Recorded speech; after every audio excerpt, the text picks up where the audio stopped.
Assalamualaikum warahmatullahi wabarakatuh. Pada kesempatan kali ini, kita akan belajar tentang sejarah Indonesia.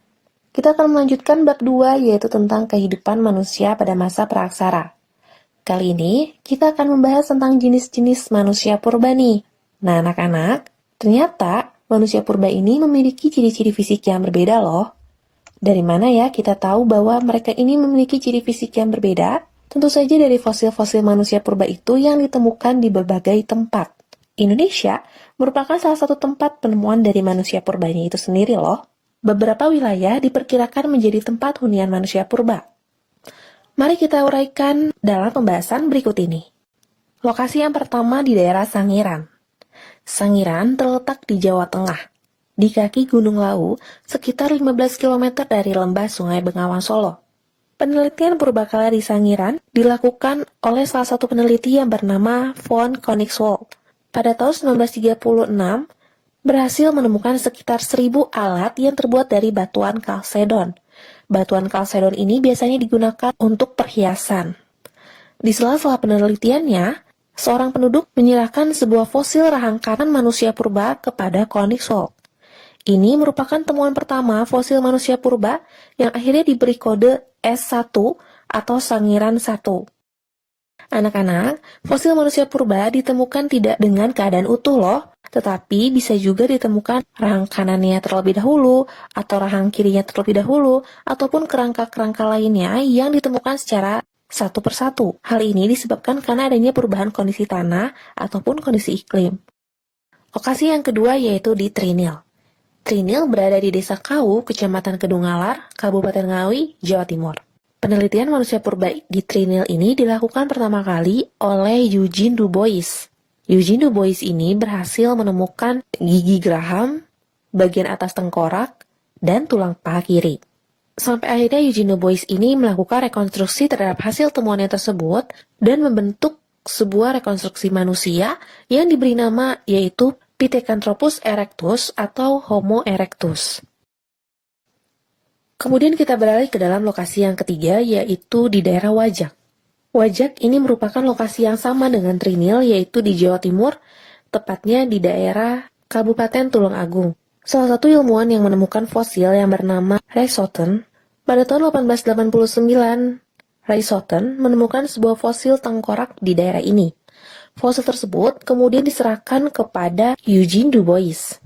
Dari fosil yang ditemukan oleh Ray Southen ini, semakin memotivasi Eugene Du Bois untuk menemukan fosil-fosil manusia purba di daerah Jawa. Sampai akhirnya, ia menyusuri kembali tempat Ray Southen menemukan fosil tengkorak manusia di daerah Wajak.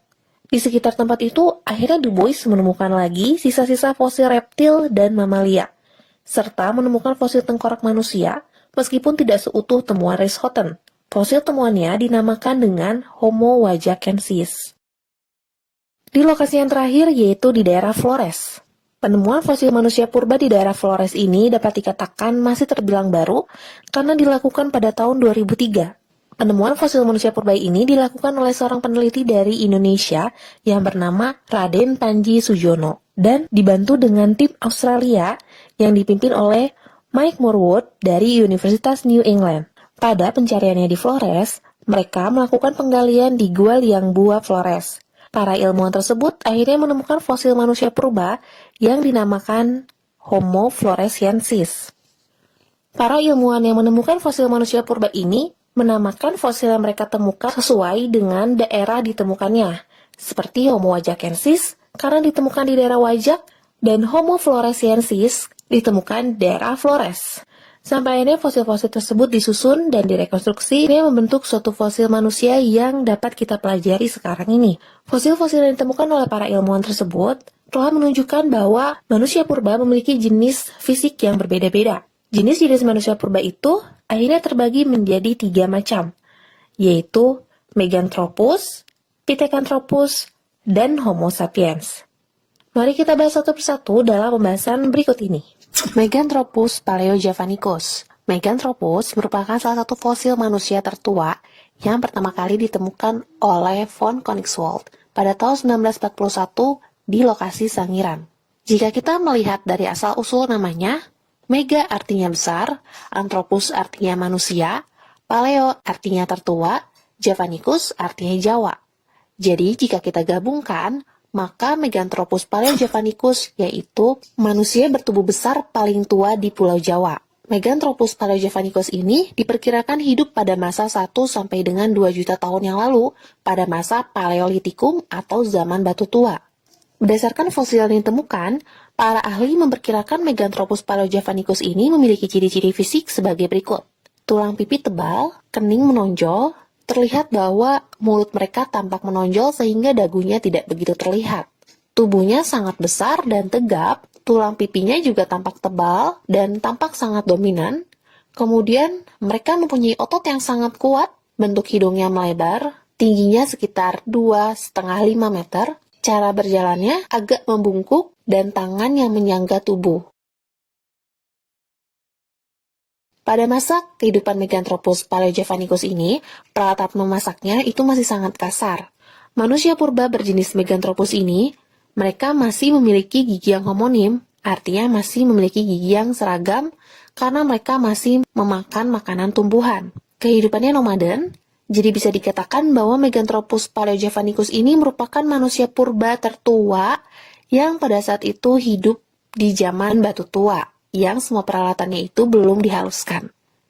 Kemudian seiring perkembangan zaman, muncullah jenis manusia purba yang kedua, yaitu Pithecanthropus erectus. Pithecanthropus erectus ini ditemukan di daerah Trinil dan Sangiran. Di wilayah Indonesia, yang paling banyak ditemukan adalah jenis manusia Pithecanthropus. Manusia pada jenis ini hidupnya dengan cara berburu dan mengumpulkan makanan. Mereka tinggal di tempat-tempat terbuka seperti di gua-gua dan hidupnya ini berkelompok. Jika kita melihat asal-usul namanya, Pithekos artinya kera dan Anthropus artinya adalah manusia.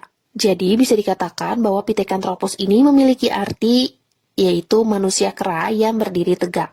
Karena adanya perdebatan tentang pemberian nama tersebut, sehingga Pithecanthropus ini diganti menjadi Homo erectus. Homo yang artinya manusia, dan erectus artinya tegak. Sehingga Homo erectus artinya adalah manusia yang berjalan tegak.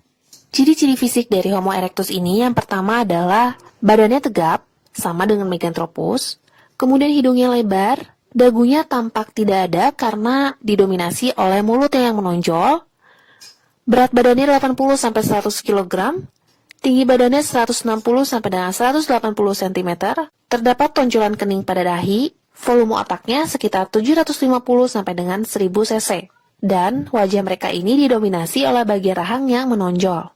Cara hidup Pithecanthropus erectus ini hampir sama dengan Meganthropus, di mana mereka masih tergantung dengan alam dan masih melakukan sistem nomaden atau berpindah-pindah tempat tinggal.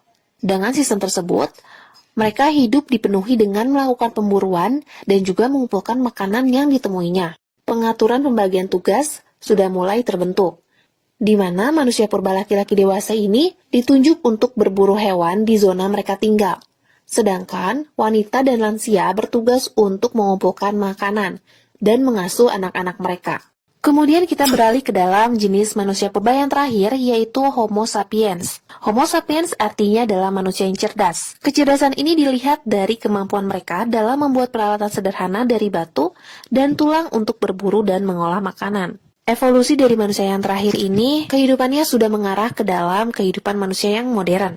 Homo sapiens diperkirakan memiliki ciri-ciri fisik seperti tengkoraknya besar, volume otak diperkirakan 1650 cc, mukanya datar dan lebar, akar hidung yang lebar, bagian mulut menonjol sedikit, dan sudah terlihat adanya dagu, kemudian tinggi badannya sekitar 173 cm.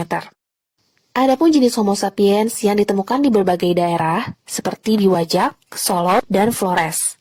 Di mana di Wajak ditemukan jenis manusia purba, yaitu Homo wajakensis. Yang kedua adalah Homo soloensis, ditemukan di daerah Solo, oleh von Koenigswald pada tahun 1931 sampai dengan 1934. Kemudian yang ketiga ditemukan di daerah Flores yang diberi nama yaitu Homo floresiensis pada tahun 2003 oleh ilmuwan dari Australia dan ilmuwan dari Indonesia di Gua Liang Bua. Mereka ini berhasil menemukan jenis manusia purba yang ukurannya ini tidak lebih besar dari anak-anak usia 5 tahun. Homo floresiensis diperkirakan memiliki tinggi badan yaitu 100 cm dan berat badan 30 kg. Menurut tim ilmuwan, akibat adanya seleksi alam, tubuh mereka ini berevolusi menjadi bentuk yang lebih kecil dibandingkan penemuan jenis manusia purba di daerah-daerah sebelumnya. Tetapi Homo floresiensis juga termasuk ke dalam Homo sapiens karena ditemukan berbagai macam jenis peralatan yang sudah dihaluskan seperti yang biasa digunakan oleh Homo erectus. Tetapi, ilmuwan lain juga berpendapat bahwa manusia pada Homo floresiensis ini mengapa berbadan kerdil karena disebabkan mereka terserang sebuah penyakit yang menghambat pertumbuhan mereka. Nah, anak-anak, itu tadi merupakan jenis-jenis manusia purba yang cenderung primitif. Semoga pembelajaran kali ini dapat menambah pengetahuan bagi kita semua ya. Terima kasih atas perhatian kalian. Kita lanjutkan pada video berikutnya. Assalamualaikum warahmatullahi wabarakatuh.